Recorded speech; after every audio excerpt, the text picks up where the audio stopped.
Bueno, pues buenas noches casi en Alicante, buenos días todavía aquí en América y pues me permito pues presentarles al invitado creador del día de hoy dentro de la estructura que tenemos dentro de este seminario. Pues es verdaderamente un privilegio recibir a, y presentarles a Ulises Vargas Gamboa, quien nació en Mérida, Yucatán, en 1985. Pues es un artista escénico, lleva yo diría que más de 15 años de trayectoria.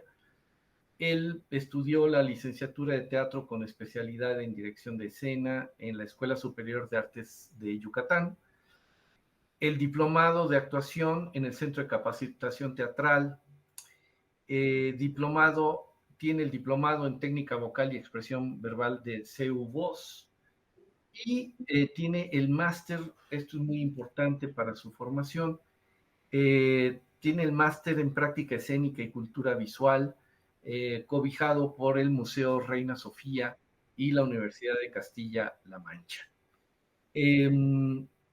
Creo que hay un sonido por ahí que está entrando, pero no sé, Sí. Alex, perdona, quita el sonido de del centro. Tomás o hay Ahí alguien está, que... gracias. Ok, gracias.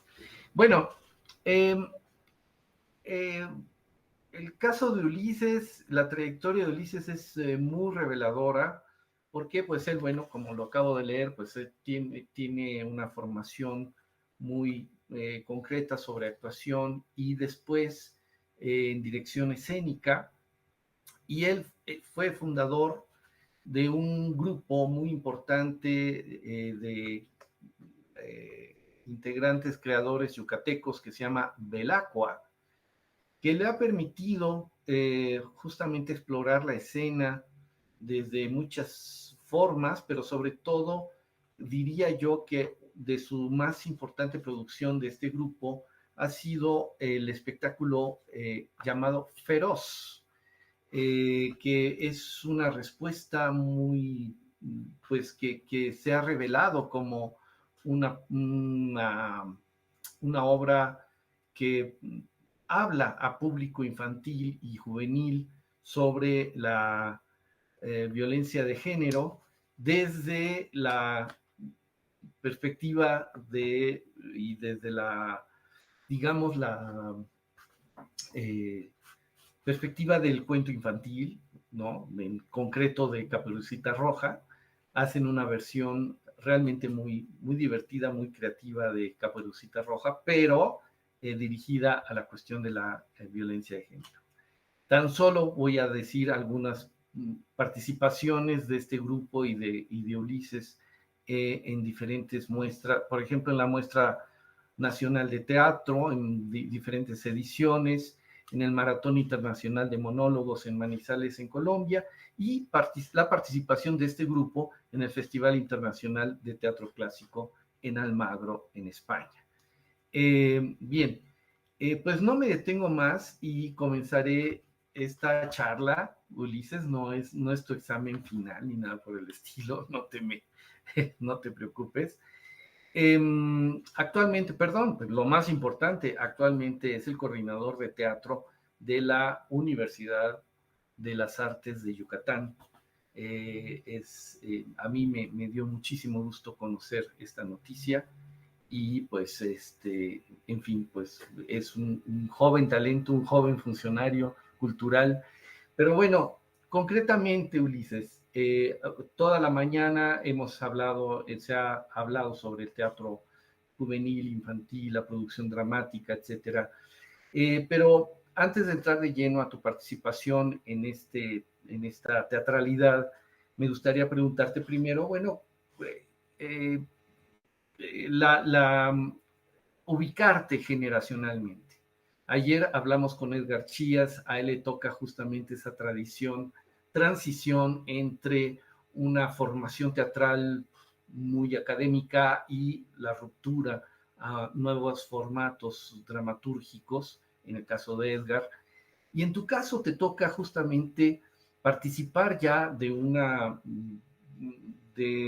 metodología escénica, desde la actuación, desde la dirección, desde la dramaturgia misma, que estaba ya cambiando. A ti te toca ya ese proceso de ruptura y de cambio en pleno siglo XXI.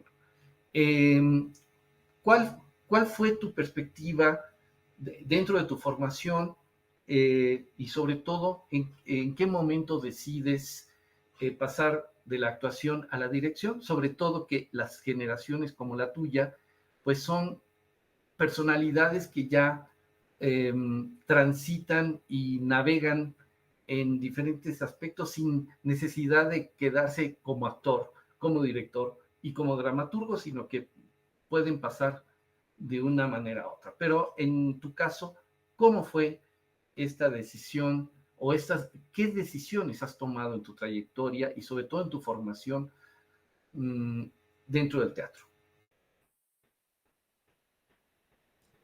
Bien, bueno, doctor, muchas gracias pues, por tan generosa presentación.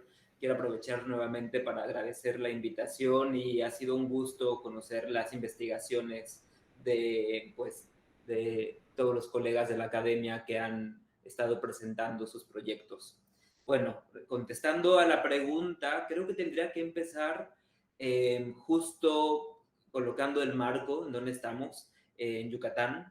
Y cuando yo comencé en el año 2002, yo creo que fue un momento crucial para la escena teatral en el sureste. Esto fue porque en ese momento empiezan los cimientos para edificar lo que hoy es el área de teatro y la Escuela Superior de Artes de Yucatán, ahora Universidad de las Artes. Esto es muy importante porque este movimiento generó que creadoras, creadores de diferentes latitudes, tanto en México como en diferentes partes del mundo, hayan decidido radicar en Yucatán y con estas migraciones pues llegaron formas de pensar y de realizar el trabajo en la escena.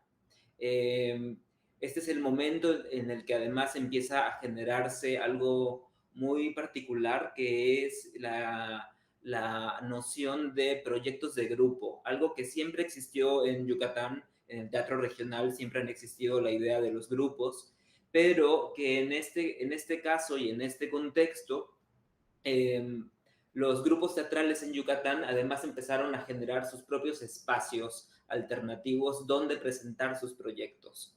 Esto generó que aparecieran micropoéticas pues bastante situadas que fueron generando sus propias audiencias y que además pues se articulaban alrededor o atravesando pues las aulas de la ahora universidad. Esto creo que explica de alguna forma pues mis decisiones personales. Yo fui aquella primera generación de este centro de capacitación teatral que funcionó como este programa piloto para hacer la licenciatura. Entonces esta fue una formación de 3 años donde conocí a gente que al día de hoy pues son mis colegas, fueron mis maestras y mis maestros también, con los que empecé desde muy joven, a los 16 años, empecé pues a formarme pues no solamente como artista, sino como persona. Creo que hay una noción ética también del teatro que se fue germinando en mí a partir de la convivencia con estos artistas, a los que yo admiro y respeto muchísimo y con los que yo he tenido la fortuna de trabajar desde diferentes trincheras. Entonces, esta formación del diplomado de actuación luego me llevó a la licenciatura en teatro y en este modelo de la licenciatura, que fue el primer plan de estudios, se planteaba la posibilidad de de tomar un tronco común y ese tronco luego se bifurcaba en la especialidad de actuación y la especialidad de dirección. Y bueno, como yo ya estaba haciendo teatro después del diplomado, yo ya estaba actuando, pues digamos que mi intuición y mis decisiones. Yo en ese momento tenía 21 años, me movía mucho por intuiciones, pues me condujeron a tomar la decisión de estudiar dirección. Y eso luego abrió la puerta para que yo pudiera empezar a trabajar en la escuela, ya primero como profesor asistente y luego como profesor de asignatura en la línea vocal. Eso fue digamos que el devenir me hizo también tomar la decisión de luego especializarme en técnica vocal, y es por eso que llego al CEUVOX. Y en paralelo yo empiezo a trabajar con mi propio grupo. Después de haber estado trabajando con pues directoras y directores de muchísima trayectoria en Yucatán, como el maestro José Ramón Enríquez, la maestra Raquel Araujo Madera, con el maestro Wilber de Herrera, con Pablo Herrero, con Oscar López, con Francisco Marín. Bueno, pues en ese momento yo decido que pues ahí hay ciertos discursos, ciertas historias que pues a mí me interesa contar, y que yo de alguna forma ya estaba empezando a adquirir las herramientas para poder articular tanto un discurso como una línea de investigación en la escena, ¿no? Siempre concibiendo la investigación desde la práctica. Muy bien. Y bueno, eso... No, bueno. La explicación de cómo fueron todas las decisiones. No, está muy bien, ya, eso es clarísimo. Pero quiero retomar algo que acabas de mencionar, que fue tu participación como actor en teatro infantil en Mérida. Yo recuerdo que fue una obra, recuérdame el título de la obra de la Oca, algo así. La historia de la Oca. Historia de la Oca, que creo te marcó bastante, y pues que estaba dirigido a un público infantil. Tenías que participar diario, matinales, ¿no? Ante un gran público escolar.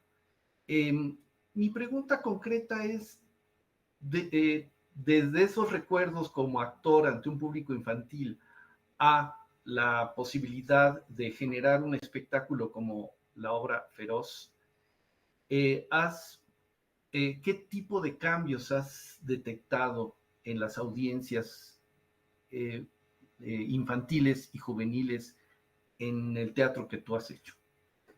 Sí, bueno, hay entre una obra y otra, hay 10 años de distancia, habría que tomar eso en cuenta, y también hay 2 posiciones distintas en las que me ha tocado colaborar como artista.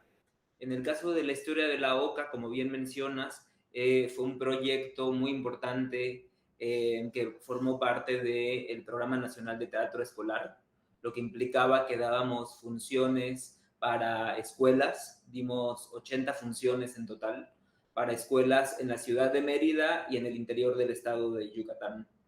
La experiencia fue muy diversa, primero pensando en la temática de la obra.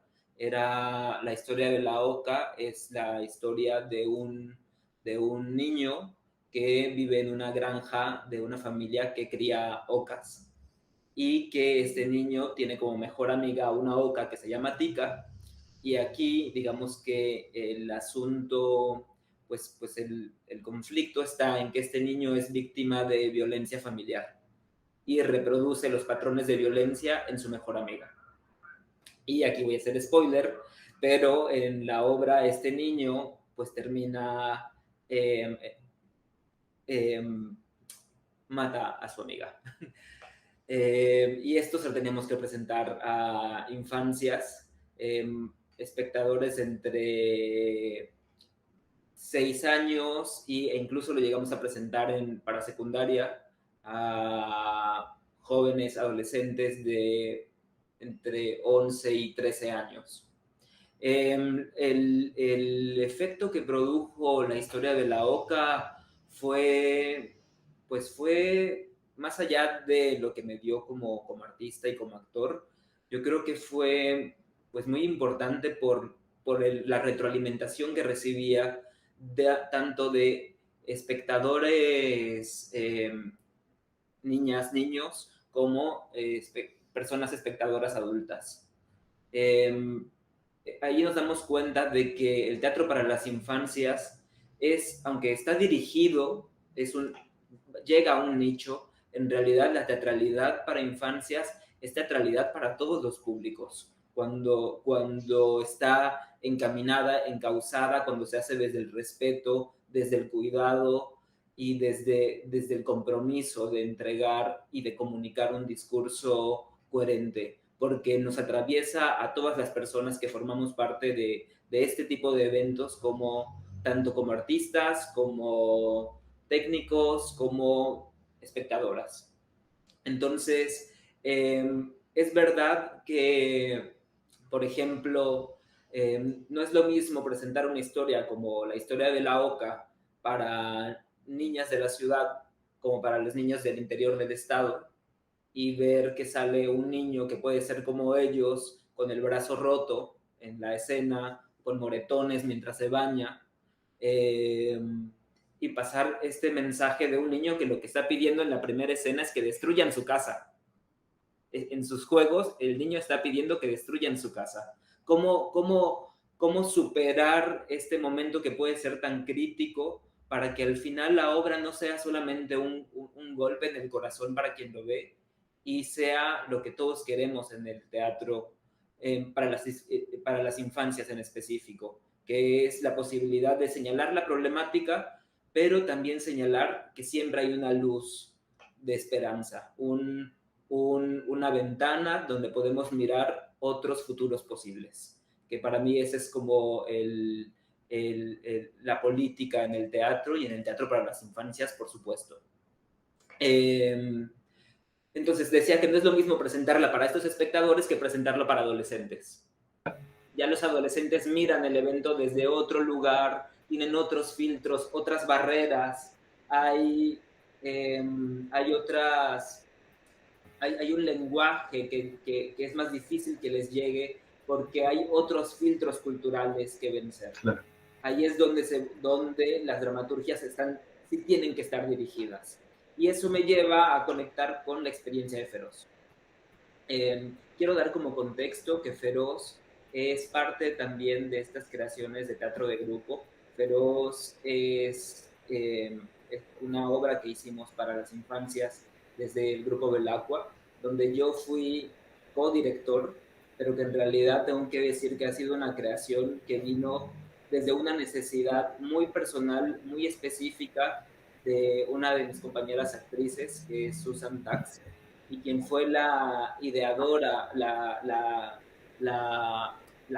que dijo, tenemos que generar un proyecto de calidad para las niñas y los niños, porque ella era docente en escuelas primarias y veía cuál era cuál era el denominador común de los proyectos a los que las niñas y los niños tenían acceso. Y sin ser peyorativo, el denominador común era un show de payasos.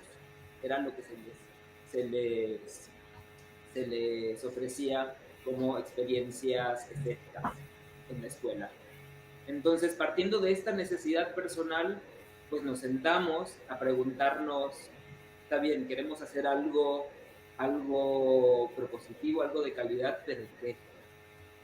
Y entonces, empezando desde un trabajo en el que todas participamos, la diseñadora de producción, la diseñadora de la comunicación, la dramaturga, el músico, mi compañera directora y las dos actrices en escenas, todas juntas llegamos al punto de decidir hablar sobre el abuso sexual infantil, un tema que lamentablemente pues está mucho más cerca, está muy cerca, casi en todos los contextos, y Yucatán pues no es la excepción, al contrario, el índice en Yucatán es bastante elevado.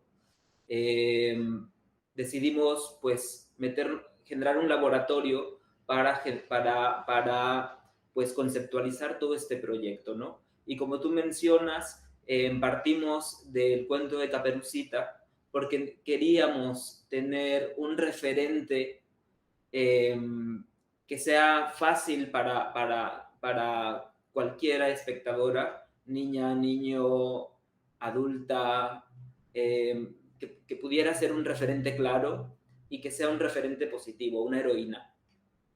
En este caso, la obra plantea la historia de Caperucita, que se niega a ser llamada Caperucita, que desea ser llamada Caperuza, y es la historia de una caperuza que pierde su voz a partir de que el lobo feroz se mete a su casa y en un abrazo muy, muy violento y profundo la aprieta tan fuerte que la voz se le escapa a Caperuza.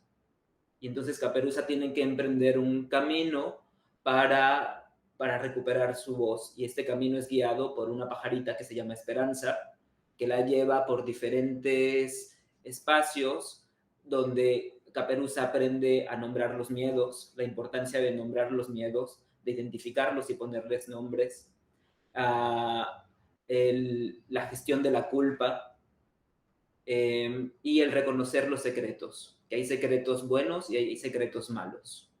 Y finalmente, el entender que lo más importante es hacerle caso a las sensaciones del cuerpo. Caperuza aprende que con su voz ella puede aprender a decir no y a levantar la voz y ser escuchada por su familia, que ese es algo lamentable, ¿no? Normalmente cuando una niña o un niño son víctimas de abuso sexual, normalmente es alguien de un círculo cercano y cuando se acercan a algún familiar a señalarlo, pocas veces se les cree. Entonces nosotros planteamos esta obra, que además era una obra taller, la obra era musicalizada en vivo, además en verso libre, con objetos todo el tiempo, porque para nosotras era muy claro que no queríamos usurpar el papel de una niña, no queríamos que nuestras actrices se vistieran de niñas, ni mucho menos, queríamos generar esa distancia y fue por eso que decidimos trabajar con objetos animados.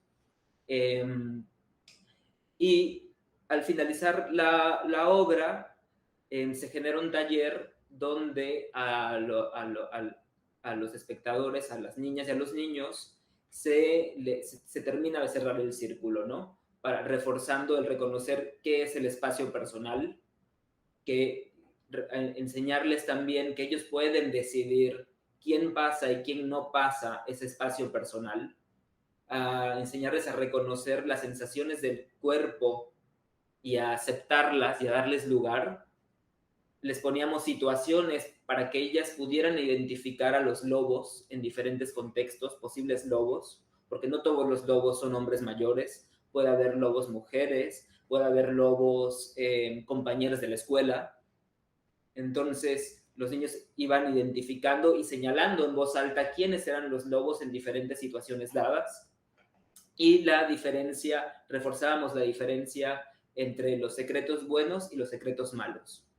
En paralelo, nosotros, mientras los niños estaban desarrollando su taller, que era algo muy breve, de 10 minutos, a los adultos se les entregaba un folleto donde, por un lado, se les señalaba como indicadores de cuándo, qué actitudes que presenten sus hijas, sus hijos, sus sobrinas, sus sobrinos, qué actitudes que presenten pueden ser focos rojos y habría que indagar, o si alguna puerta se abre después de la obra y hay una niña o hay un niño que tiene un acercamiento con su adulto para externar que está viviendo una situación parecida, ¿a dónde acudir?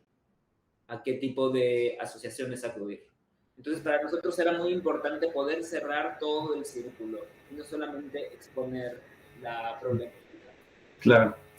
Bueno, Ulises, creo que con estos dos ejemplos nos has dado un material muy, muy rico y sobre todo también conocerte, conocer tu trabajo y conocer el trabajo que se hace en Yucatán, que siempre, yo lo digo a los cuatro vientos, siempre es muy, muy rico, muy, muy de una gran fulgencia, ¿no?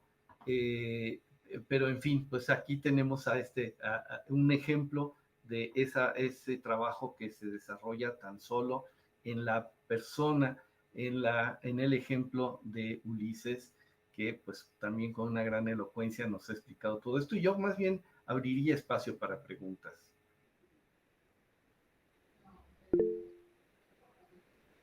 Sí, Beatriz.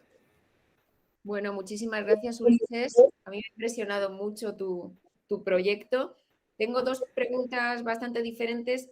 La primera un poco más metodológica, digamos, o técnica, porque hablabas precisamente de que tu formación surge en ese tiempo en el que empiezan a crearse grupos que tienen proyectos, ¿no? Que no hablamos ya de obras, sino de proyectos. Y tú, de hecho, nos has planteado esos dos proyectos de la historia de la OCA y sobre todo de Feroz, ¿no?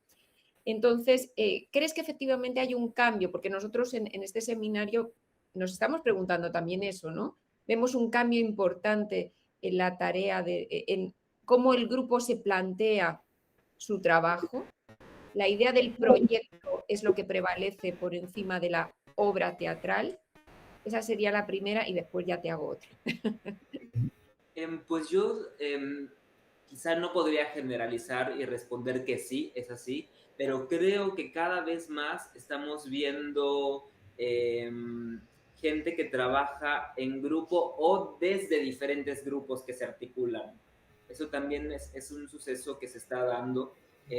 Hay, por ejemplo, aquí en el sureste existe una red de artistas escénicos que todos nos concebimos como artistas gestoras y que todas tenemos nuestros propios trabajos con grupo que a su vez se van articulando y que generan proyectos en común. Sí que pienso que es una estrategia, por un lado, de sostenibilidad del trabajo artístico, porque pensar en proyectos de largo aliento que implican más allá de una obra o que todos se formalizan en la escena, creo que le permite al trabajo artístico tener una mayor resonancia, un mayor tiempo de vida y una profundidad en la búsqueda. Esto pensaría que tiene, por lo menos, abre dos caminos, ¿no? El camino de la profundización y el desarrollo en la búsqueda estética, y por el otro lado, el camino de la gestión, ¿no? El generar un artefacto, una maquinaria que empiece a avanzar sola, porque ya existe un grupo de gente, hay sedes de trabajo, hay conocimientos también, herramientas conceptuales compartidas. Entonces creo que eso es lo que se está produciendo y que cada vez más es visible tanto en Yucatán como en el sureste y yo diría que en México. Y aprovecho y te hago la segunda y ya doy paso. ¿Qué tal la experiencia en Almagro cuando pusisteis Feroz? Te lo digo porque me da la impresión de que las obras, bueno, y aquí tengo los especialistas en teatro infantil en España, pero me da la impresión de que no llegamos a ofrecer obras que traten estos temas tan serios, ¿no? Entonces, ¿qué tal la experiencia? ¿Qué tipo de público tuvisteis? ¿Cómo se desarrolló en Almagro? Pues en mi experiencia, bueno, primero pensando en el público, pues el público de Almagro me parecía, y quizá me equivoco, pero voy a decir lo que me parecía, por un lado es el público de nicho, gente de teatro que va al festival, pero por el otro, y al desarrollarse en verano, también atrae a muchos familiares, a muchas familias que van a Almagro un poco en el plan turista, ¿no? Entonces creo que era ese público mixto, sí que había muchas familias y contestando la otra parte de la pregunta, sí que la recepción fue positiva, fue benéfica, o sea, les gustó, pero también fue de asombro. Fue de asombro. En cuanto a la recepción del festival que nos convoca, nosotros llegamos al festival porque ellos abren convocatoria y nosotros participamos en la convocatoria, pero además una persona que estaba en la programación nos ve en la Muestra Nacional de Teatro. Entonces, pues quiero pensar que ya sabían qué es lo que íbamos a presentar. No quiero pensar, estoy seguro. Y la reacción fue bastante positiva. Al final nos dieron el reconocimiento que ofrecen, que no es el premio, sino una mención honorífica. Nos dieron la mención honorífica por la obra. Y lo que te puedo comentar es que en ese mismo viaje, y allá hay una diferencia, nosotros fuimos a Jerez y a Jerez de la Frontera y a Morón de la Frontera, invitadas por una colectiva que tenía un centro comunitario, y presentamos ahí Feroz. Y la respuesta también fue sensacional, pero claro, no era un público ni especializado ni de turistas, era el público local que iba con sus hijos y que estaban muy sorprendidos, pero también muy agradecidos por el proyecto, porque al final, evidentemente, las niñas y los niños pues quedan encantados porque la obra es muy vistosa, porque es con música en directo, porque nuestra caperuza es hermosa. O sea, la estética está cuidada, justo lo que hablaba la compañera en la mesa, no la anterior, la anterior, hablando del trabajo de Micaela, que habla de la oposición. Yo diría que en nuestro caso trabajamos también desde este lado, porque no nos interesa, ya el discurso puede ser denso, puede ser complejo y puede ser agridulce. Entonces, por el otro lado, creemos que el dispositivo estético tiene que ser seductor, tiene que ser lúdico y tiene que seguir en la frecuencia esperada por nuestras receptoras finales, que sí son niñas y niños de 6 a 8 años, así muy concreto.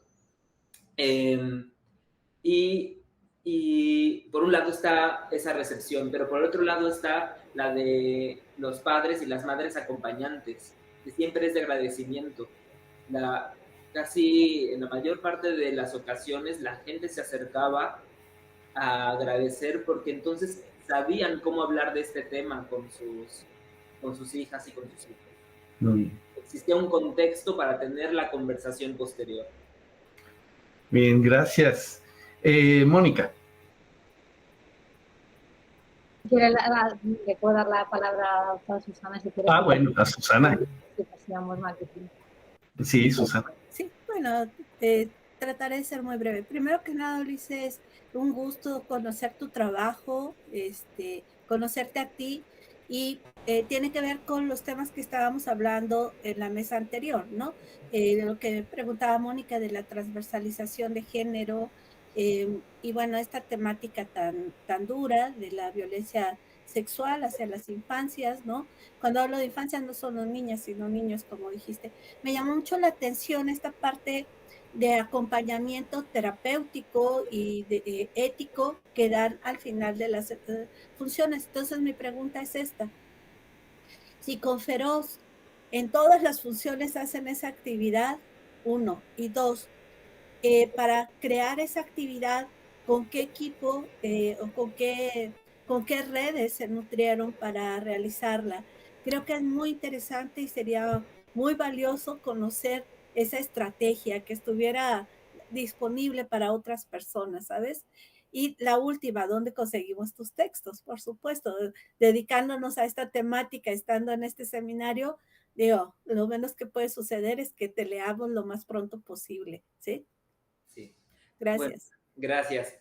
Quiero contestar la pregunta empezando haciendo unas precisiones, porque quizá igual en mi discurso pues se pierden y quiero como dejarlo muy claro, dejarlo visible. Feroz es producto de un teatro de grupo que llegó que creó su metodología mientras la iba caminando. Ahora sí que si la metodología es contar los pasos dados, nosotros los íbamos contando a la vez que los íbamos dando. Entonces, eso es por un lado. Y por el otro,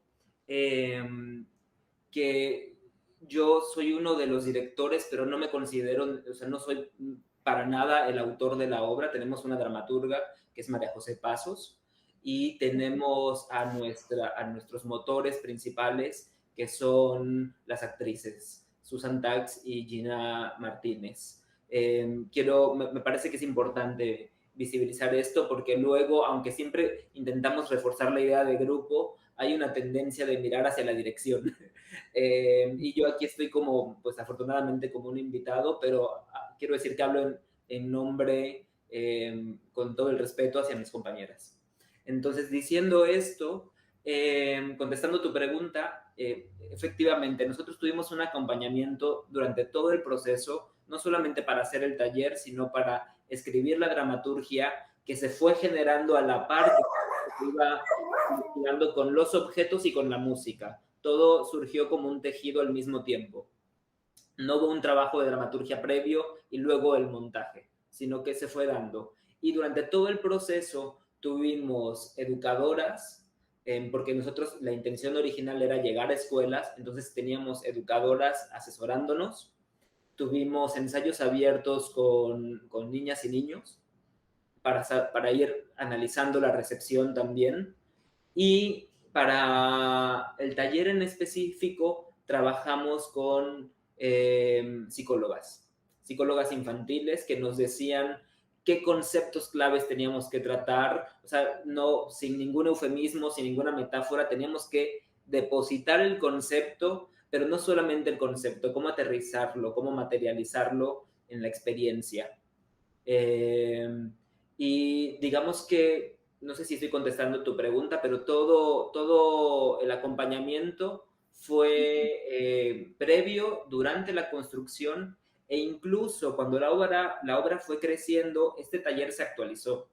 Nuestra obra originalmente era para espacios alternativos, con públicos de 25 a 50 personas. Entonces teníamos al público, a los niños muy cerca, se subían al escenario, dibujaban, pero la obra fue resonando y pidiendo otras dimensiones y empezamos a presentarnos también tanto en centros culturales más grandes como en eventos más grandes que llegaron a ser masivos.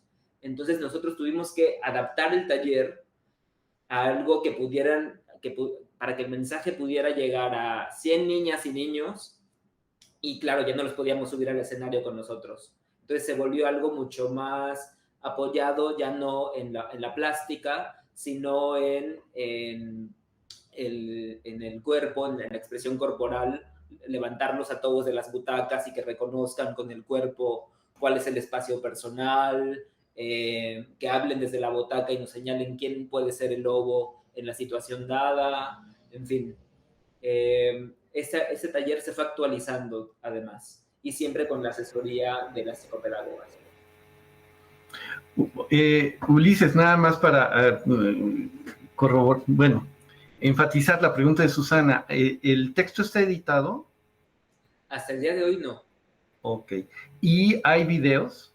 Sí, hay videos. Tenemos videos yo puedo dejar la información, pero tenemos los videos en YouTube de la obra completa, de fragmentos, y pues yo le puedo pedir el permiso a Majo Pasos, que es la dramaturga, porque claro, estará feliz también de compartir el... Claro. Perfecto, gracias, Ulises. Bien.